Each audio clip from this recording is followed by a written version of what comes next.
Connections with Angie. Connect purpose, spirit, love, wealth, and networking. Relax and chill. Caffeine and Connections with Angie.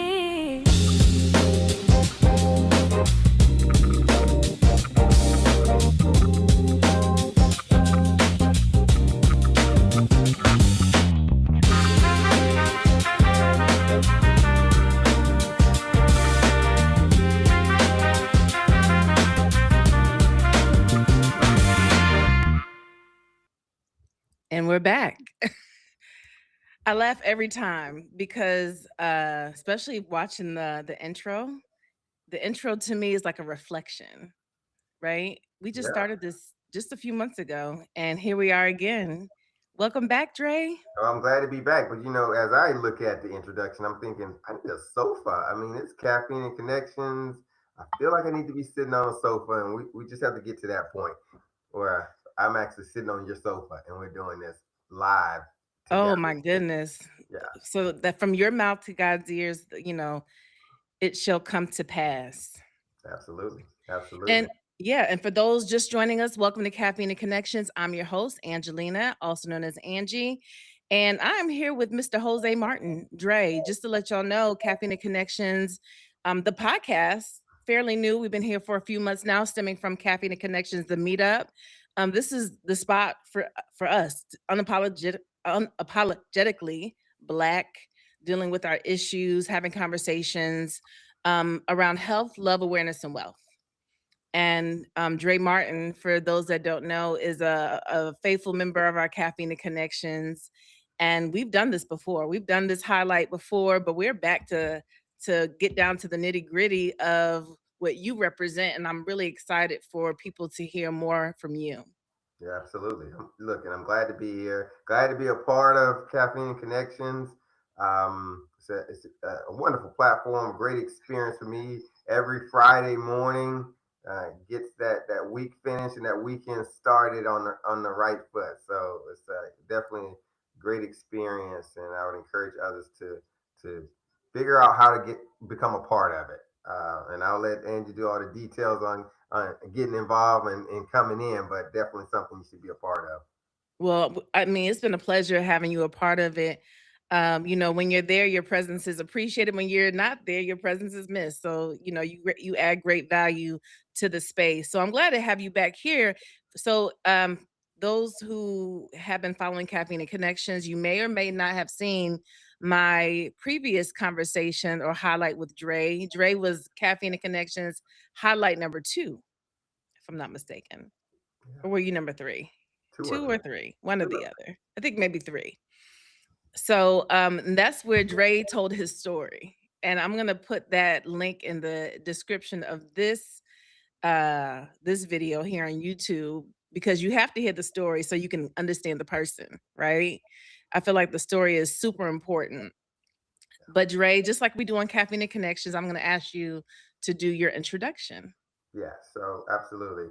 I am Dre Martin, legally known as Jose Martin, and listen to the first one to understand a little bit about that origination. I reside here in New Jersey now, but originally from Georgia. Uh, and again, another, I mean, I guess it's just part of life. How do you get from Georgia to New Jersey?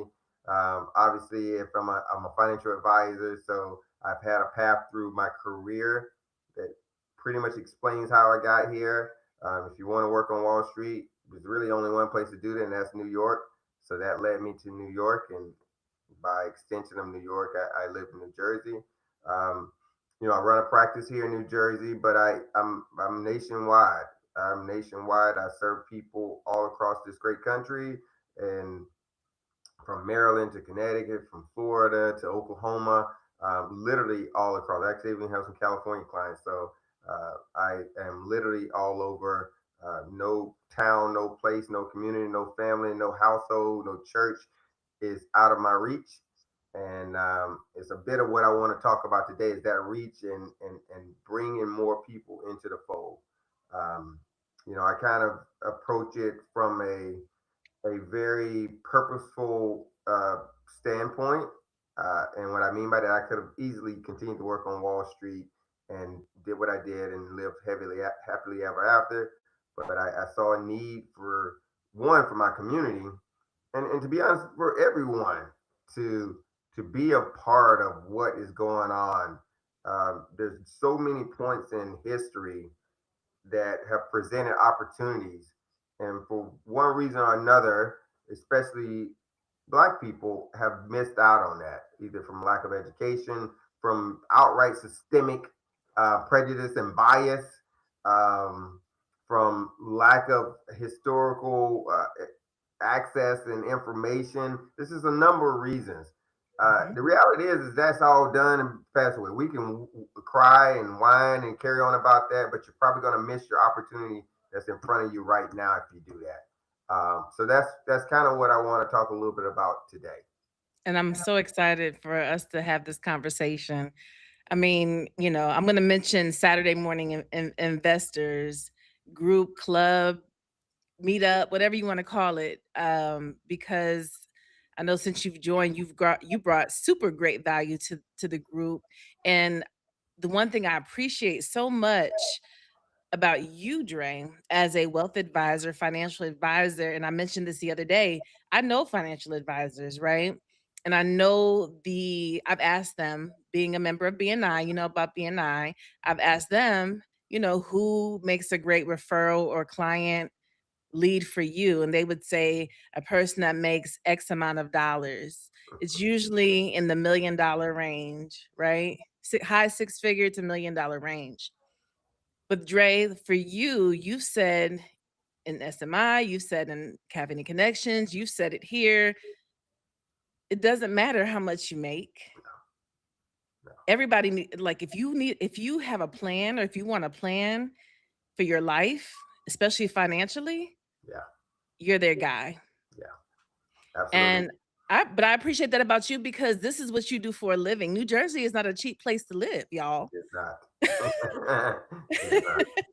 It's not a cheap place to live, but you so um like s- selfishly, I mean unselfishly, give up your time and your energy to still evangelize financial literacy for the Black community, Yeah, no absolutely. matter what the income is. But at the end of the day, we want to see you win, right? We want to see you pay your bills. And that's one of the reasons why, to me, this is important because, you know, I think a lot of people have a certain perception of wealth advisors or financial advisors, right? I think it's important for the people to understand you and your take on us so they can understand the benefits of working with someone like you, Yeah, right? So let's just get straight to it because we're not going to be here all day. yeah, absolutely. Well, my first thing is, I personally believe everyone should have a financial advisor, and that access is not easy. I've worked at those firms who will not work with you if you don't have at least $250,000 in assets. Hmm. I know a lot of my colleagues and advisors here and peers in New Jersey who will not work with you if you don't have $1 million in assets. It just doesn't seem to be worth their time. There's a fallacy about financial advisors that you make a whole lot of money off every. No, you don't. A small client makes you no money. Those are as one senior advisor pointed out to me. Those are the equivalent of pro bono if you were a lawyer. They're like basically for free. Right. It does take whether you're independent, you're working with a firm, you're Morgan Stanley, you're Edward Jones, you're whatever. Those are still free. No one's paying you for someone that has a couple $1,000s in assets. You're not making any money off that. And even if you charge them, 1% of 1,000 less than my check was $10. Hmm. And yes, I've had people complain about having to pay the $10 for expert level advice, for planning, for goal and strategic advice. Really? You $10. probably spend more than $10, on breakfast sandwich at McDonald's. Starbucks with the quickness, because folks be in that line getting their coffee. So I think for me, part of it, and the reason is I truly believe everyone should have an advisor. Mhm. I think that um, the importance of that, the cumulative effect of that, if we talk about wealth capital, the cumulative effect of that will make more impact than if we just had a few people that are already well off and they're just really reshuffling and reallocating the money they already have. The Hmm. cumulative effect of that, so that we are limiting the consumption of our dollars and building the asset growth and accumulation of our dollars, has a massive impact. So we don't get to 2053 and the cumulative black net worth is zero. So let's back up because now we're really jumping in, right? We're skipping past a whole lot. But at the same time, jumping in, we're about to do some double dutch. So if you're watching or when you're watching, just bear with us here. Follow us, follow along. Okay. So zero wealth by 2053. I'm going to read something. It says a prominent report by Prosperity Now and the Institute for Policy Studies predict median Black household wealth could hit zero by 2053 if current trends of systemic economic racism continue. Yeah. Yeah. And so the only disagreement I have with them is that I don't think it's systemic racism. It's probably more unconscious bias and a lot, like I said, right? UBS is a firm, they're not being racist by saying you have to have $250,000, but they're being very insensitive and unconsciously being biased towards those that are wealthy. And that transcends race. That's actually white, black, green, or orange, right? Mhm. The difference is there are other numbers behind, when you talk about the black community behind it, that puts in a position where if we do not have those accounts, we're very different because we have less inheritance. The Mhm. numbers are in the teens in terms of how many black people receive inheritance, and the numbers are not in the teens for other races. That's black, that's white, and Asian, and Latino. Right? The numbers are pretty much at the bottom to near bottom. I think black and Latino are pretty close in terms of home ownership, which is another asset. And the numbers are paltry. They're just really terrible when it comes to what percent of black wealth are in stock. It's 3%. 3% of our wealth is in stock. But perception is for us in the community, and this is why I'm out beating the pavement every day. Perception is the things we own that are losing values are assets. And that's just a fallacy. They're not, right? I don't care about your nice new 2025 Mercedes S600 because tomorrow today it was 125,000. Tomorrow is only worth 75,000. Right. Don't care about it, right? Mhm. And I want others to care less about that and to take that $1,500 a month payment and put it into an investment account that's going to grow at 12, 15, 20% in a year. Okay. That's a good point.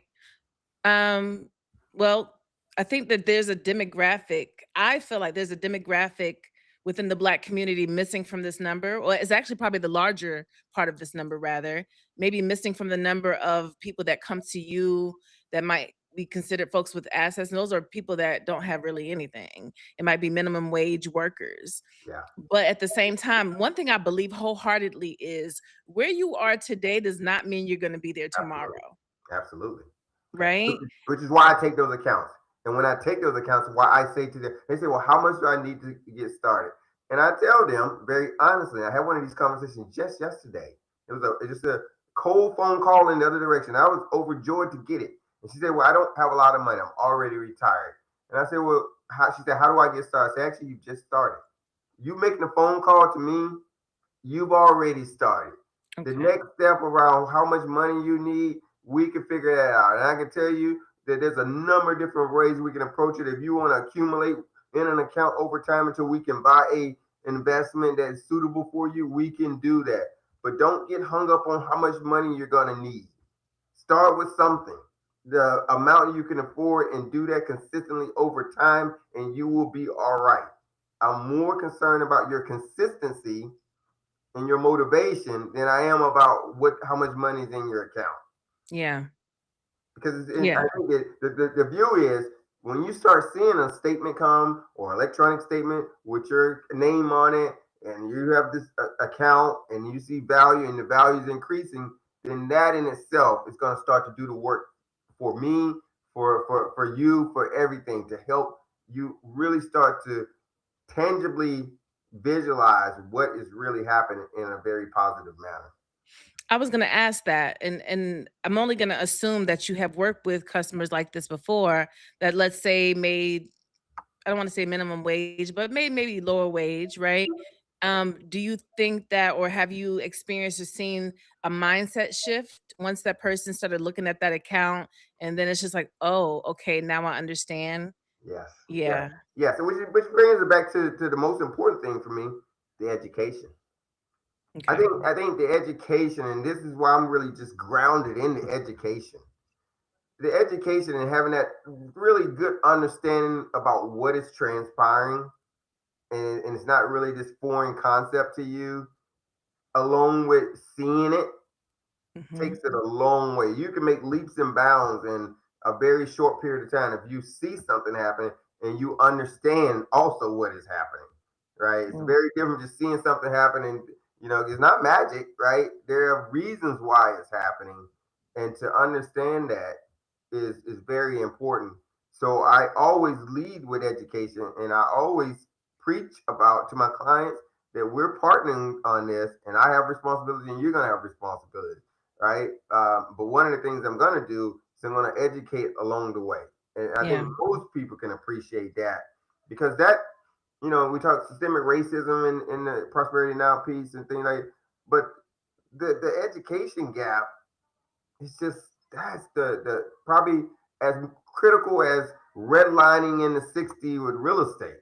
It's Mm. equally as important because you missed that opportunity for your mother and your grandparents to get educated to position you so you get an inheritance, Right. position you in those different things where you grow up understanding and feeling like, oh, this is something I should do. So when you graduate from college and you have that first job, you have no doubt about what you're going to do, that you're going to put money into your retirement account if you have one, or if you don't have one, you're going to find a way to save for your future. Hmm. That's education, and it goes back generations, right? Goes back generations. It does. I mean, I can speak for my own life, my own self, right? And other people's around me. Obviously, not everybody's experience the same, but that's obviously I don't want to say obviously, that's probably a common thread within the Black community. Yeah, Uh, yeah. So now there's an optimistic projection that I was reading. It says 103 trillion by 2050. Says the Association of African American Financial Advisors. Are you a part of that? I am not. Okay. We won't get into that. Okay, okay, We okay. won't get into that, but yeah, I'm not. Okay. It says they project Black wealth could reach over 100 trillion by 2050, citing that significant growth happened between 2001 and 2021, that it increased the financial market participation, entrepreneurship, and overall it improved Black representation in finance. Yeah, that is not, bless the heart, but that's a very, very, very, very optimistic. Um, I mean, not far from a moonshot type of optimism that that we get there, right? Because ultimately, it's the mindset shift, and that happened during COVID. And a lot of things did happen during COVID. People were at home, they start learning, they start figuring out what to do with their time, and so we made some headway. And Mhm. I would venture to say that probably since COVID really has been pushed out and become ingrained in the everyday life, that we've regressed a little bit since those 2021, 22, 23 days. And we're back kind of 25, back kind of where we were. Now, and there's a lot of other factors that factor into that in terms of, the economy, the job market, the outsized impact that the labor market has on our communities, which is Mhm. a huge, again, these are big, broader issues, right? Right. We Right. don't have the same level of employment as the white. Why is that? Right? Is what one, because we don't have the same level of base education as Right. right, and so you can always go back to more fundamental reasons why some people argue that financial education won't fix the wealth gap because of this. I I disagree and agree at the same time because it's not just, you can't just give people education. You can't give It has to be somebody, applied knowledge. yeah, exactly. You Mhm. gotta also bring them along, giving them an account, show them. It's like if you and you're a manager, you have an employee, you can't just go tell them, hey, this is how you do it. Sometimes you have Right. to actually show them, actually, okay, I've told you what you need to do. Now let me show you an example of what you need, Yeah. and bring them along. And that combination of the two is going to help a lot more. I would never say independently educate and you're going to be fine. No. Well, it's so interesting because during COVID, I remember, I may have told y'all this before. I remember being in high school. My stepfather used to always, talk about stocks. You guys should invest in Lowe's, Home Depot, all these things, but never said, "Hey, let me show you how." I mean, how was a teenager supposed to know how to do this kind of stuff? Especially back then. I mean, you're young, but back then it wasn't as easy as it is now, right? Right, It's we didn't have a easier. Robin Hood, right? But Yeah, now, but exactly. listen, during COVID, or was it before COVID? I think it was during COVID. Robin Hood got the app, Yeah, got in, was able to figure some things out. But thanks to SMI and yeah, you and the mentors there, I have learned so much. So yeah. folks have to figure out how to get this knowledge and who to connect with, like, and Exactly. get with I think people like Dre. that connection part is very important. You got to have somebody that's going to walk with you, Yep. right? You got to have somebody that's going to walk with you along the way, or a group of people like we have, right? We have Hmm. a group of these evangelists in SMI, right? You have to have people that are going to walk with you and do it honestly, because unfortunately, we do have some people or some unscrupulous people that are out there and they're trying to line their own pockets by trying to sell what they perceive to be the information people need, without understanding where they are, first of all, and helping them through the process, right? And which is what makes that a little bit dangerous. Um, so I do it a lot, not just through SMI, but through other forums. When I have an opportunity to speak at a library, when I have an opportunity to speak at a church, Hmm. I'm there. I'm going to my hometown tomorrow, and I'm speaking at a hospital. Nice. And so I'm everywhere I can be, is running myself as thin as I can be, because I am a firm believer that this is very important. And I'm not just a lot of talkers out there, and I know I talk a lot, but I try to be a walker. I want to be a guy that's gonna walk the walk, not just talk the talk. Well, and you're definitely a walker, and I'll, who I appreciate? I appreciate Chanel so much, right?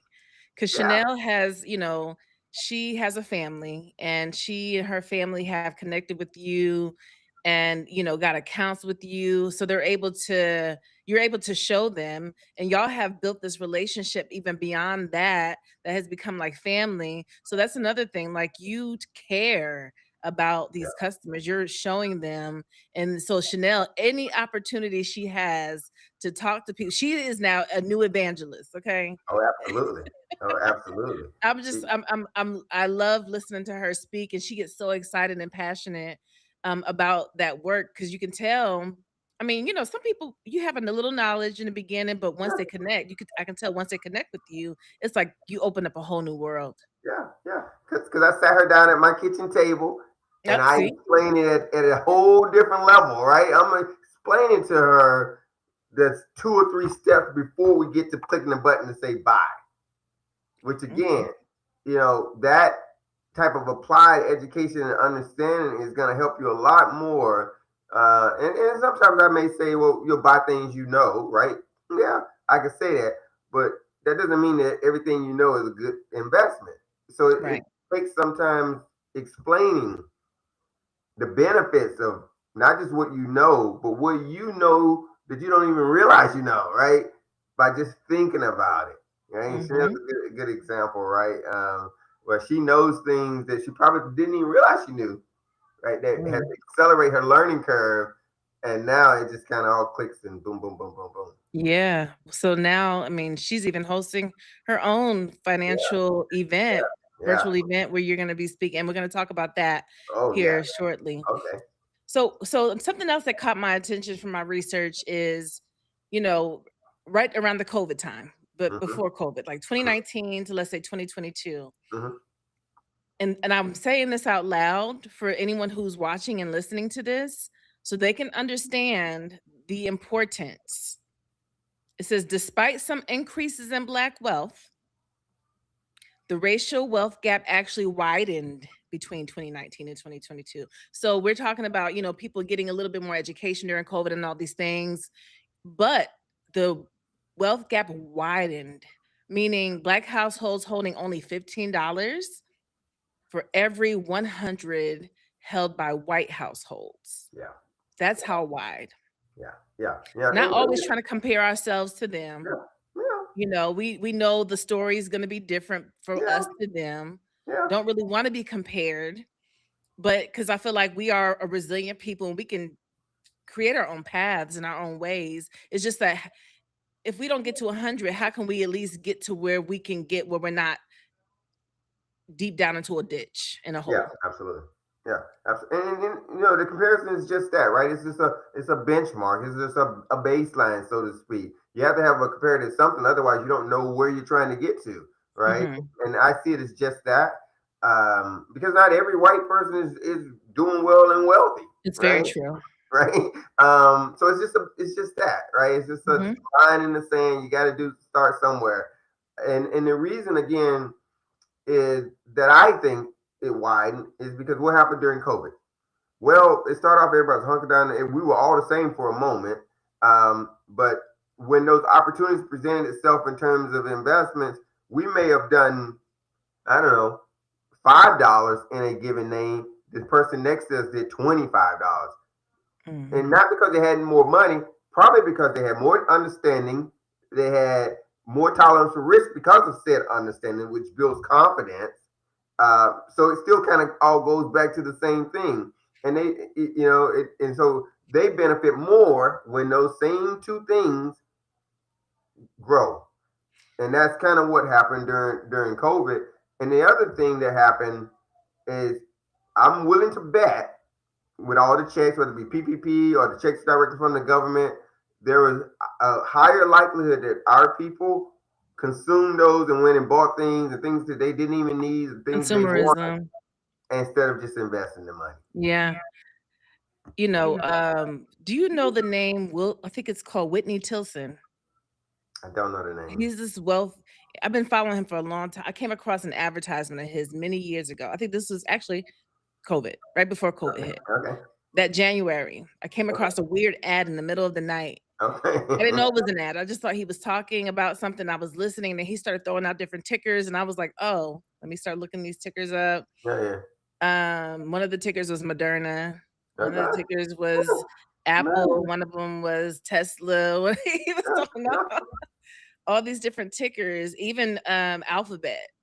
You know, Mm-hmm. um, and then March. I mean, I actually was like, okay, I started putting money in my little Robinhood account Okay. to some of these tickers. In Mm-hmm. my mind, I'm like, there's probably a lot people that have way more money than me that probably did the same thing, and they probably dumped it Right. into a lot of these, investments. Yeah. Because Yeah. in March, look what happened. Yeah. And it continued. It was March 14th, 15th. The NBA shuts down by early April. Now these names are down 80, 90, 100% in some cases. And, it presented opportunity. It presented a huge opportunity. Huge opportunity. Um, I never even heard of Moderna, but he said the name, and I'm looking it up. and what did Moderna become? It became a COVID star. And we're thankful for Moderna because mRNA and COVID vaccine became the result, right? And the stock, It's deservedly so, it went through the roof. skyrocketed. Went through Yeah. the roof. It skyrocketed because of that company. Um, so yeah, I mean the importance of diversifying your sources, and it's probably for a lot of people sometimes it's a little bit it's different, right? If you right you if you don't look at the Wall Street Journal because maybe you don't think it's relevant to you. And it's a very hard shift for you all of a sudden start looking at what they're saying in the Wall Street Journal. But it could be something like as simple as that. One day you see something that's happening in the news, blah, blah, blah, and oh, I should do more research into this. And lo and behold, maybe it's something that's about to happen. You make an investment and you do well off of it. But it's about diversifying where we're getting our information, our knowledge from. Will help you along the way. And it also helps with your learning curve if you're trying to learn about investing and growing your wealth and things like that. And hey, like maybe I get criticized with it. It's beyond TikTok and Instagram, I should say, right? Those are not generally very reliable sources. I have to say that as a licensed advisor that matter of fact, I can't even advertise I can't even have a business account on Instagram just to show you Like and at multiple firms, I've never been able to have an account on Instagram. So just sit back and think about They that. don't want you, but you can have a personal account, right? I can have a personal account, but I cannot ever mention anything about stocks on Instagram. Okay, gotcha. So that tells you everything. That tells you how the regulators feel about it. Yeah. That tells you how firms feel about it. It is something that can be misused in a very easy way because people are there looking to consume something and they have this inherent level of trust that they shouldn't have. To anybody that's the fitness workouts, the dating advice, the this, that, and the other. How? Why? Right. Who gave that person or whatever, right? The credentials to be able to give you that information. And so, I always preach find reliable sources. There's a lot of good reliable sources out there, and they generally don't involve anything about getting rich quick. I just had a little chuckle in my brain. That person I was talking about with those tickers that he threw out. Guess what? One of those tickers he threw out. If you can guess what company? Meta? No, the one that we snicker about every other week. Intel. yeah. It just broke out just a few weeks ago. You were waiting on that one for 4 years. I mess with Angie all the time about Intel. It's a little inside joke, but one day I'm pulling for him though. Let's go Intel. I dropped it. I dropped it a while back. I probably should have picked it back up. But hey. Okay, you find other dollars for your other options for your dollars. But you mentioned diversifying resources, but had I had a Dre Martin in January 2000, I'm listening to this guy. That's all he was doing was promoting his business at the end of the day. I don't think he was I think he was a retired financial advisor, but he did something else, right? He was doing something else, writing books or whatever the case. Yeah. So, but still, diversifying your resources includes a Dre Martin. Yeah, and it also includes don't make assumptions. There are so many people say, "Oh, I can't afford a fund." Who told you that? Where did you get that from? Right. When did you learn that you couldn't afford a financial advisor? And why are you assuming that automatically that it's going to cost you a whole lot of money? I just said I have 40 accounts that I basically do for free, right? And I wish I had more, right? And it's plain and simple, right? Because I would rather focus on getting that information and thinking about the cumulative effect of that knowledge and information and the families and so forth. And who do I know? I work with a parent today, 20 years from now, their kid is some wealthy entrepreneur. And then that kid burning bridges is a true story, right? You just never know how things will work out in the future. So, so I would say, the one of the things that saddens me a lot is, especially amongst our more professional people of color, whatever we're calling ourselves now. I'm just black. I don't get it. Right. Is that that they actually don't trust it. They actually do trust the white man first. For whatever reason, that's their default. Now, I can't tell you how many accounts I've received recently where they have been really taken advantage of. Right. By the white guy. And they come to you to clean up the mess? Is that what that is? I'm back. I'm in to clean up the messes. Not cool. They would not give me a chance for whatever reason, because they have this inherent trust that someone else could do it better. And it's a problem, right? The reality is, we're talking about numbers and statistics. 99% of all assets are managed by white men. I'm not talking about women included in that number. I'm saying 99% of all financial assets are managed by white men. I believe that. I mean, you can 98. So we do have 2%. 2%. So the other 2%, black men, black women, white women, Asian, Latino, everybody else is splitting 2%. And the white man has 98%. I've Googled financial advisors just to kind of see. I like just testing it out myself. And I'm gonna be honest, I didn't see many people that look like me and you. Yeah. So I've seen some in certain markets, but nationally. Yeah. Because we have a thing, and nothing against my brothers and sisters, because I have to say this, I have to disclaim this, because I know Angie has been once a licensed insurance agent. What we also do is we get a lot of our insurance agents to start calling themselves financial advisors, but they're actually not licensed to sell a single stock. That they all only they can do is write insurance, and then they get into products like our IULs, which they kind of present that as if that's an investment product, but that's still just a insurance product that never even invests in the market itself, right? And so a lot of those things. So sometimes I kind of give people a little bit of, I give them a break when they distrust because there's a lot of things that just need to be done the right way, and I try to stand for that, right? I try to stand for I'm doing it the right way. I'm going Yeah. to be honest with you. I'm going to be forthright with you, and I'm going to do it the right way because there's a lot of danger into one segment of the population controlling all the assets. Hmm. There's an awful lot of danger in that. Uh, Yeah. and so we need to think about that as well. That's a good point. We've been talking about the financial advising aspect of it, but part of your practice is life insurance, which we know is another tool for wealth building. Absolutely.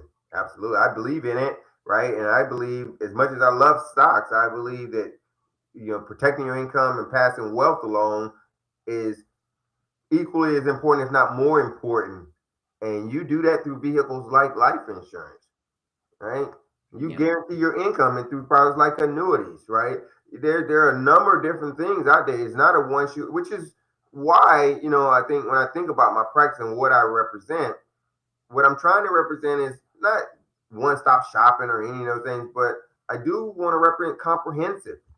Mm. So I can look at things across your whole financial picture, and it's very easy for me to make the best decision for you. And Hmm. that's the way I like to approach it. I'm trying to make the best decision for each individual. And that may be different from one person to another, right? Based on their circumstances. So that's why within my practice, I try to cover all those things. Not that I don't trust them going to somebody else, but it makes it easier to manage an overall financial situation if I'm keenly aware of where things are, where their coverage is, where their income is in the future when they retire, where those different pieces are, right? So I can take a step back and look and say, okay, maybe you don't want to do that because of whatever reason. Yeah. So That makes sense though, because at the end of the day, they're trusting you to manage their assets and their money. So looking at the insurance aspect, you can easily assess for one if they're paying too much, yeah, if they even have the right coverage based on their income yeah, and their all of assets. So that's great. No, that's great. And I'm hoping that the people that hear this take heed. I mean, there's products out there for just about everyone. Some that. people are Absolutely, concerned about their health or whatever the case is. There's products for everyone, and I know Dre, you can help. I yeah, I, I know this came up, and I'm just going to throw this out there really quick. This came up. It's kind of out the way, but still relevant, right? People that have criminal backgrounds with okay, life insurance. Like someone came to me last year about that, and I was like, honestly, like I never had to, you know, reject anyone due to a background, but I guess it just depends on how long or what the back yeah, the what the charge circumstances. was. Yeah, it's the charges, circumstances. Um, the most important thing you think about underwriting, and this is for both life insurance and investment accounts, whether you're reviewing from a suitability standpoint or a compliance standpoint, you're reviewing from an underwriting standpoint. At the end of the day, the insurance company or the investment company, either one on either side, they're concerned about risk. Yeah. It's a risk question. So if a person is involved in criminal activity that could mean that their life is likely to be shorter, that will impact their ability to get life insurance. and, True that, because they don't want to pay and up. right. Um, Now my firm doesn't do it anymore, but this is just a recent thing that actually the only reason they probably don't do it now is um, because it's very hard when people are incarcerated, for example, to get a valid address. And Hmm. through the Patriot Act and a number of other things, you need to have an address. You need to be able to receive information because we have federal and regulatory requirements to deliver said information. And if a person Right. is limited and inhibited from getting information that is applicable to their situation, then you're not really doing your job and your diligence in terms of providing service to them in that case. There are Mhm. a number of firms that probably still do allow even incarcerated people to have investment accounts. That doesn't by default preclude you. And if you have a situation that right where you can have reliable, or you have trusted contact, power of attorney, something like that, then you still can have one. And Yeah. on the life insurance side, actually, a person that has a terrible driving, like vehicular manslaughter, or something, is probably more likely not to get approved than a person that has some other kind of criminal related engagement and background, because Yeah. driving record is a risk factor. Big So risk. it Yeah. comes out to that. Yeah. I want to put that out there because, it's come up, more than a few times. And I just think it's kind of good for people to understand that little nuance. Nobody really talks about that. Yeah, no, it's important, and it is important. Again, it goes back to dispelling some of these assumptions and Hmm. myths that people may have that's preventing them from moving forward, Right. causing hesitancy in them moving forward. Right, Exactly. right. So definitely. Yeah. Well, one little unfun fact that I read said in 2020, the median net worth for Black households was only Mm, $18,430, which is significant lower than the overall USA median income. yeah, And I'm trying to figure out how are people surviving in this economy with that type of income, and what could they do so they are not left behind in 2050 or yeah. 53? No, again, we talked about the employment situation, and it's tough right now, right? The employment situation factors into that it greatly, but it also factors in the consumption side of things as well, right? We know we have some challenges in housing. We have some challenges in some other in our utilities and energy costs and things like that that are Mhm. weighing on everybody and weigh disproportionately on people of color who have less incomes. But the key is reassessing. Um, what are you consuming? What do you really need? And then can you redirect some of those things from things you don't need into saving and investing in some of those different things? And so you really have to have that personal kind of heart to heart with yourself. Do I really need this? Do I need that? Do it, and so forth, and really understanding that. The other thing, remember what the net worth equation is, though, is assets minus liabilities, and it goes back to what I said about we tend to have a lot of liabilities that we think are assets. What can you name some of those just to put them out there so people who are misinformed? Yes. Your the first and foremost, the biggest one is your car, your credit card bills, anything essentially that depreciates and loses value is a liability. Mhm. Versus you have things like, and your home, if you own it, is on both sides of the equation, but you want the value of your home to be higher than the mortgage of your home, right? Right. So you get in trouble a lot of times when people have a house and start taking cash out. They have HELOCs, they have home equity loans, they have a lot of different things that increase the liability side of that balance sheet, while the value of the house hasn't changed any. Right. Um, right, and so what they think is worth, and in fair in all the numbers, a big portion of these numbers is housing wealth, and it's Okay. a disproportionate number by it's not even close, right? With blacks, what the value of white households home value versus black households, and now that goes back to the systemic thing, right? In our Right. communities, broadly speaking, our home values are lower, Oh yeah. and that's a whole nother conversation. Like we can talk about that. I'm gonna throw a book out there for those that are listening. Um, Not in My Neighborhood. Just Google Not in My Neighborhood by Yeah. what's his name? I can't think of the author's name right now, but Not in My Neighborhood. There's so many, but that's one.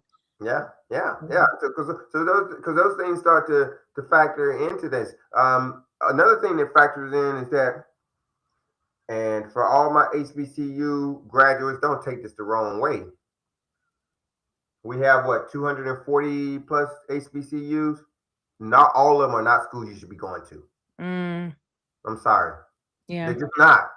if you take the 10-year forecasted earnings potential for graduates from those schools versus the 10-year earning potential from graduates, a black person that goes to the state school, goes to Central Florida, goes to USF versus goes to FAMU, you're going to see some interesting numbers. So you're saying like the opportunities they have for certain corporate jobs or employment is lesser because of the name of the university. Not be lesser because of the name of the university. It's again, these are cumulative type of numbers, but it seems that um, the opportunities Okay. that stem from where you go to college, they're not equally distributed. Is how I say it. Gotcha.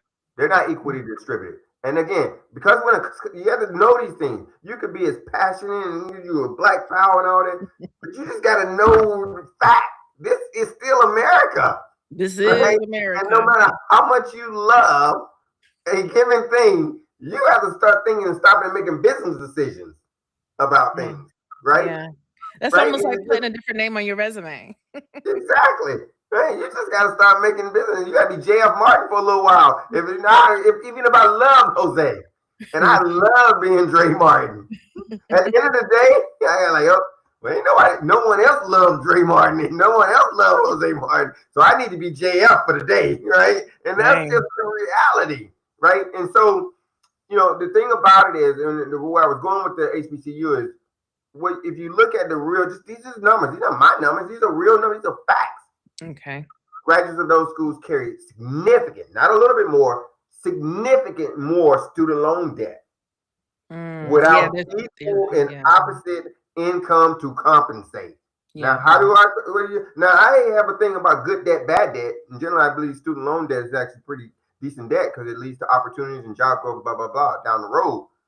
But not all student loan debt apparently is good debt. That's going to show up as a liability on your balance sheet. Yeah. And the likelihood that you as a black American has more student loan debt than a white American is very high and very likely. So when you peel back the onion on those net worth numbers, those are the things that you start to see. Your house is not worth as much, but your mortgage is right there at it. So you're still at a high, a low loan to value, a high loan to value ratio. Your student loan debt is higher, but your income is not as high. Your car loan is higher. One, because you pay too much for it, and two, because you got a higher interest rate, because your credit is not where it should be. Right. These are all factors that go into it, unfortunately. Well, y'all heard it now. Hope you took some mental notes or wrote it down. Yeah, I'm just telling it like it is, right? And it's just, these are just facts, and you just have to evaluate it. Don't let that kid go and blow 45,000 at a school that they're gonna come out and make 45,000 a year, and then they're making 45,000 when they graduate. Don't do it's just not a good business decision. Or make sure that kid actually wants to go to college, because if he decides to drop out and after getting loans, you know what I mean, you still have to pay back the loans. Exactly. And they go a big one, right? Yeah, I think the dropout rate at the graduation rate, let me say the opposite. The graduation rate at HBCU is somewhere 40%. That's pretty high, though. It's pretty high. So, Yeah. but that still means 50% of people not graduating, and so they still have that high student loan debt, and they're just not getting through. We have to start being realistic about situations and assessing things early and looking at our options early. I want to talk about Kathleen's book really quick, because I know she mentions in her book, what is her book called? The Family Planning Guide, or the Legacy Family Planning Guide. Yeah. And she talks about the trades, right? Getting people to look at the trades, right? For one, because the job market is changing. You have technology really taking over, Yeah. So life is changing. Try something different. Have those conversations sooner than later. So then that way you don't have that debt. Yeah. So that's the 2 for 1, really. And let me just tell you, as an advisor, some of my best clients are those that are business owners that started off as a tradesperson, and now they own the HVAC company.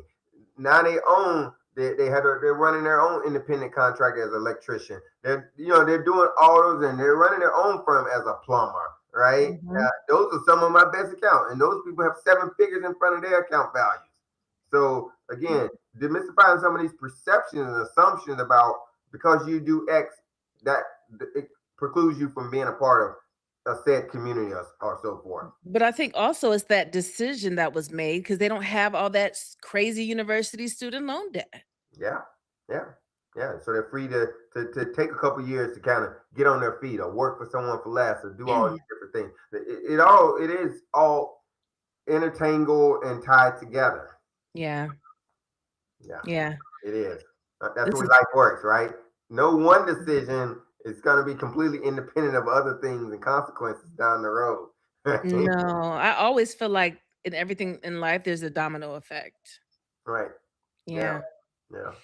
So Dre, um, if you have any advice to give to the people based off of, you know, our people specifically around improving their circumstance so they are not part of this zero wealth by 2053. I mean, what is wealthy? I didn't even cover that. What is wealth? Yeah, yeah, yeah. So wealth is more than just for one, wealth is more than just the dollars on your balance sheet, right? Wealth is also part of your mindset, which is where I would tend to push people to start, which is taking that introspective look at where you are, take your numbers, look at it, think about how you want to live your life, right? What do you want your future really to look like?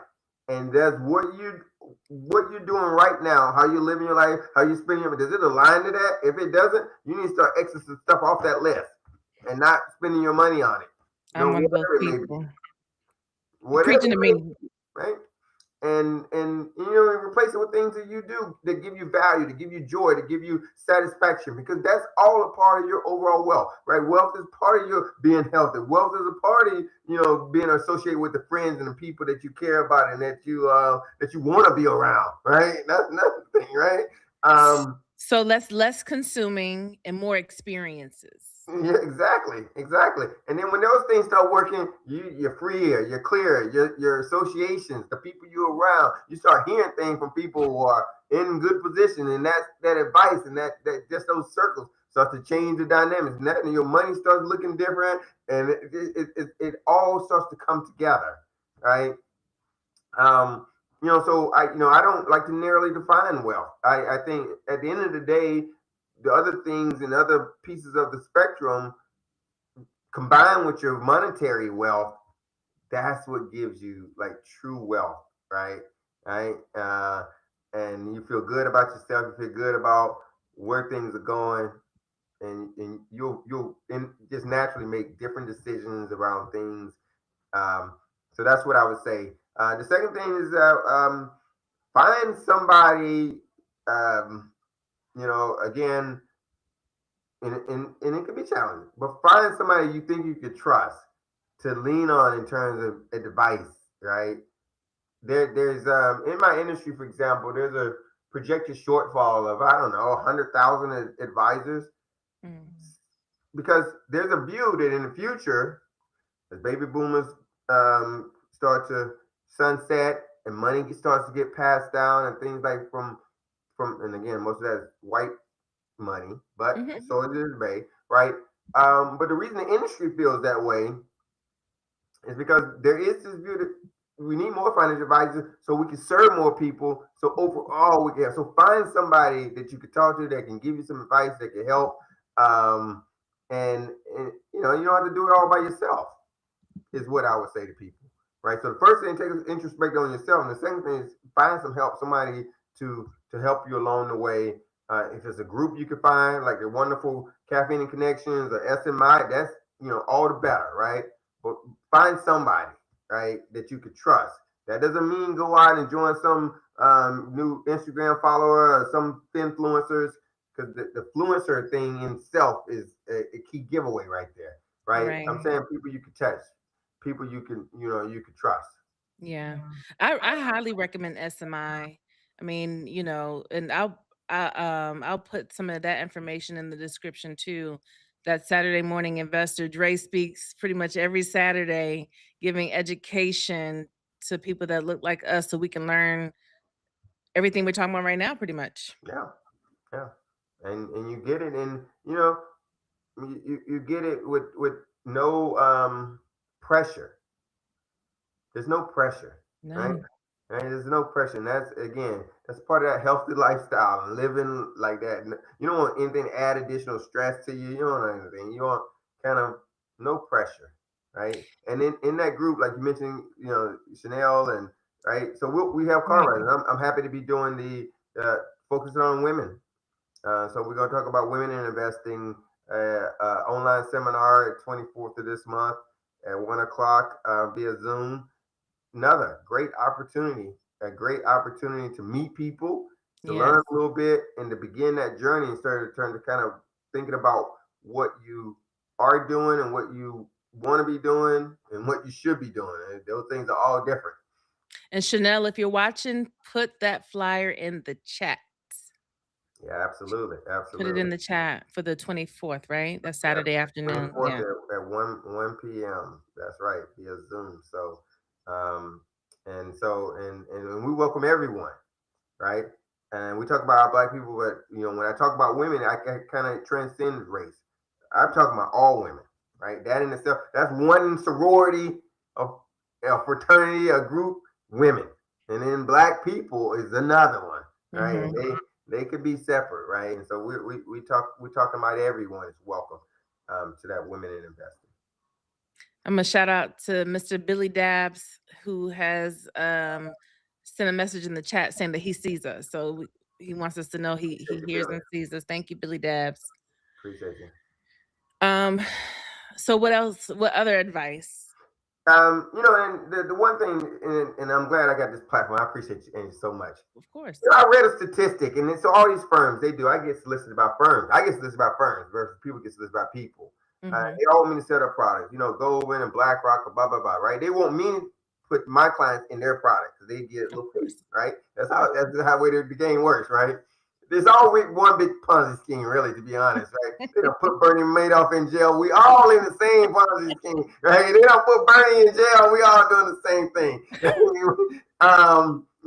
Systemically, right? The system is like that, right? But don't just sit around and talk about it. Be a part of it, right? And make some money. The one thing that I saw, and I don't know which company, maybe it was Prudential or somebody, they were doing this thing, and a lot of these companies are focused on black wealth because they know it's an opportunity. So when things become an opportunity, when big companies start really focusing and keying on it, wait, their incomes are great. Black women are the most educated people. Like there's an opportunity there, right? But one of the things that came out of some of their research, and it's a massive thing. If I find it, Angel, I can send it to you. I think you'll think it's a great.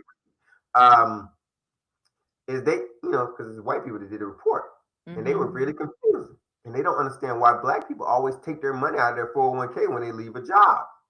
And I can't answer for them. I don't know. Well, they did some surveys. They did some markets, Atlanta, Charlotte, and so on.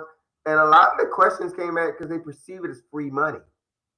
So they feel like, they don't think about rolling it over into another investment account. No. So it's things like that. I don't care if it's 5,000 in there. That's money, and especially if the company's put in a little bit and you're investing. Yes, it is free money, but it's not free money for you to take and then spend it. And I'm cringing right now. I'm just cringing at the thought of people getting old and not having anything. Exactly, because the reality is that Social Security was not designed to be our retirement. Let me repeat that. Social Security was not designed to be your retirement. Can you say it one more time for the people in the back? Social Security was not designed to be your retirement. Now, I know you put your money in, but think about what you're putting in. Even if you put in your 6.2%, it still wasn't designed to be your retirement.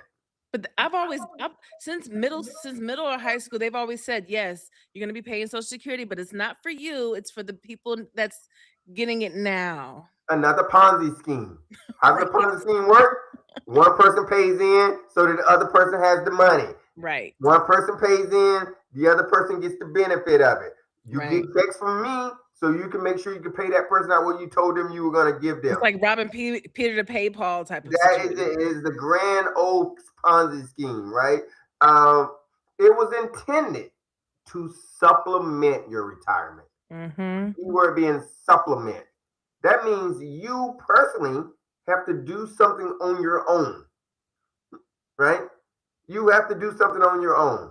So if you're at a company and now the rules are changing where they're now mandatory, most of the companies now organizations are almost mandatory, at least 2%. 2% is not enough. If they're mandatory making you do 2%, you know how people say, well, you should pay yourself. What should you pay yourself? Well, you should pay yourself at least 10% of your money. You go to work every day, pay yourself 10%, put 10% in your 401k. Most people can't afford that. A lot of people, because, well, I say that because me and other people I know, people are so trying to hold on just to pay this high mortgage and high rent and Yeah, high car yeah, note. yeah. That will factor into it. I That know will some factor. folks that have had to play around with those numbers quite a bit throughout Yeah. the year, that kind of And, thing. and, and look, it's okay if you say you can't do 10%, you do 5 and you do 6, you keep working your way up. You keep working your way up. But more important than anything, if you leave said job, don't take the money out, especially if you're not 59 and a half. One, you're gonna pay a 10% penalty, then you Oh, gotta pay taxes on it. So you just lost 40% off the top. that makes me, I just cringe at the thought of Oh, it a happens every person day. And let me losing just that say, much back money. to my point, it happens at a much higher, not even Wow. close, rate among black people. Come on, Much y'all. higher rate. Much higher rate. So the reason there's a lot of drivers behind our network, because that 401k balance is an asset. It goes on the right side, the top part of your balance sheet. That's gonna shrink those numbers, right? But if every Mm. time we leave a company, this company and that company, we just keep taking the money, paying taxes, Sam is getting rich. You give him a little tip on top of it, right? And what are we doing, right? So I would advise people um, to, if you're not comfortable leaving where it is, you want more control of it, roll it over into an IRA. Get an advisor that can help you. You know, those are things that you should be doing. And that to me kind of applies to everybody. Another thing, don't assume for those that are right now at 17% of the population still gets a pension. It's really going out of it's really just fading out. Most of that state and local government at this Mhm. point that are getting a pension. But for those who were part of that time where pensions were still popular and they're getting a pension from a company, don't assume that your pension, your annuity, or when they annuitize it, is the right thing. Call somebody, ask somebody, what should I be doing with this? Right. And look at a couple different options. Again, we just got to take that a step and not be so content with the status quo, so to speak, Yeah. in terms of how things are. Oh, this is so good. I feel like this is a whole nother episode because there's so much more I want to add to that part of the conversation. Yeah. Oh my gosh, that's a whole nother conversation. Seriously, like especially when people are forced to retire from their jobs, right? Or anyway, let me not go because I'm getting ready to go. I hear you. Look, I'm always available for part three. Oh, We can always go because for I'm part so three. passionate about this part. Like, anyway, I'm not gonna go there. So what other Yeah, and the advice other do you advice I have? would say, if you have young kids, don't repeat the sins of our fathers and mothers. Start right now with your kids because it's much easier to start at very small amounts. I think I have a client that does like $5 a week, five for account for her son. Wow. $5. Do something. Something's better than nothing. Something about that. That's $20 a month for a small child that's just starting. Let me just tell you, that's gonna have a powerful effect. And then eventually one day she's gonna be able to do $10 a week. And then she's gonna go to $20. And then she do well, before you know it, she's doing $100 a month, right? And she's been doing it over time. She's getting that compounding, she's getting all that big old snowball. It's just building and building and building. And once that snowball gets so big, if you haven't watched a cartoon or a movie, it's hard to stop that thing. It becomes an avalanche, I, right? you That thing starts getting so big. I think people should really take that advice into consideration. Just imagine if that didn't happen for you, or imagine if it did happen for you when you were a kid, what position you would be in right now, right? Yeah, So do for your child what maybe wasn't done for you so then yeah, they can benefit, right? yeah, absolutely, absolutely. There's a lot of different vehicles, and I won't get into that detail, but do something for your kid. You have a child, you should have an account or multiple accounts for that child. That's the bottom line, right? Yeah. You should be doing something. You have more than three. I got three of them. All right, fine. Then maybe you can in for the $5 a week for each of them. And you know, I say this all the time. When the grandparents, you know, are doing, so what did the baby want for Christmas? Baby want $25 in their account for Christmas. What does baby want for their birthday? Baby want $30 for their in their account for their birthday. Uncle, what can I get you? You no, I don't want a new dump truck. I want $25 in my account. I was thinking about that Roblox stock. I wasn't thinking about playing with no Roblox little figurines. Right? We gotta shift the mindset and Right. start. Your baby's not going to remember Disney at age 2. No, no, Maybe right? put And that into those Disney toys, stock. I know because I got a house full of them in here. Those toys get thrown in a corner, and before you know it, they just collect the dust. And what are we doing? Bagging them up and trying to figure out where we can donate them. Yeah. They grow fast, huh? My kids have more fun with an empty cardboard box than they do with anything else. Anything else. We bring a cardboard box in here, they lose their mind. Or they go What is crazy. it? Every They start child that I've ever encountered loves yeah, a cardboard box. yeah, they like creating box cars. They hide. There's a fort. It's all kinds of stuff. That's awesome. But y'all hear it, and and everybody knows that's true. Yeah, yeah, But folks exactly. really do like to splurge and have huge parties for like 2, 3, 4-year-olds. Oh, I'm like, are we yeah. seriously doing this? Oh, and in Florida, I know y'all got this thing in Florida. Do not spend $10,000, $15,000 on a prom or a graduation for a high school child. Don't do that. That's Is just. that I'm just just gonna say Florida? I think something. that's That's just everywhere. idiotic. I'm gonna say it. I'm not. I don't care who I offend. That is plumb idiotic. Right. That's Fifteen that's thousand that's a dollars. wedding. That could be saved for the wedding day. Exact. $15,000 in 12 years is $50,000. Mm. Take that. Take that. I'm just saying. Don't do it. Oh Don't do my it. gosh. Look, they say listen and don't judge. It's not that there's judgment, it's just advising at this point. Exactly. And Please. that's just not smart. There's a lot of things that we're doing. These are things that back into that consumption environment, right? And that consumption mentality, right? Yeah. It just it just doesn't make sense, right?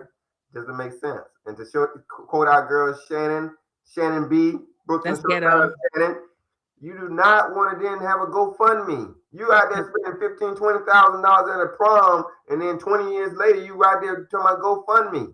And that's ghetto, as she would say. Come on, man. So That's these are all great gems and advising here. So before we go, because I know we're a little bit over our time, before we go, do you have any last words and how can people reach you? yeah, my last word is like I said, um, time waits for anyone. I can throw out every cliche out there, right? There is a cost to waiting, folks. There's a cost to waiting. Even if you don't think, you say, "Well, I don't have it right now." Well, whatever you did have, you just lost it because there's a cost to that, right? We're in a 3% inflation environment. Your costs around you are going up every day. Every day you're not beating inflation, you're losing money. So don't wait. Don't keep putting it off. There's no reason to keep putting it off. Just do something. Start, do it consistently, and do something. So that's what I would say.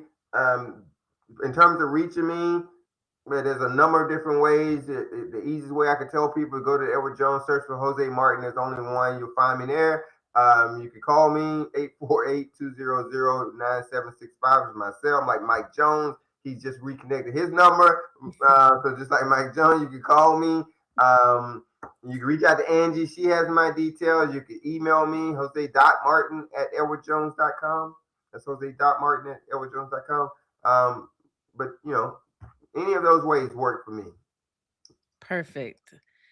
Dre, it has been more than a pleasure, as usual. I'm so glad I got you for the second time. This is our first Caffeine and Connections highlight for 2026.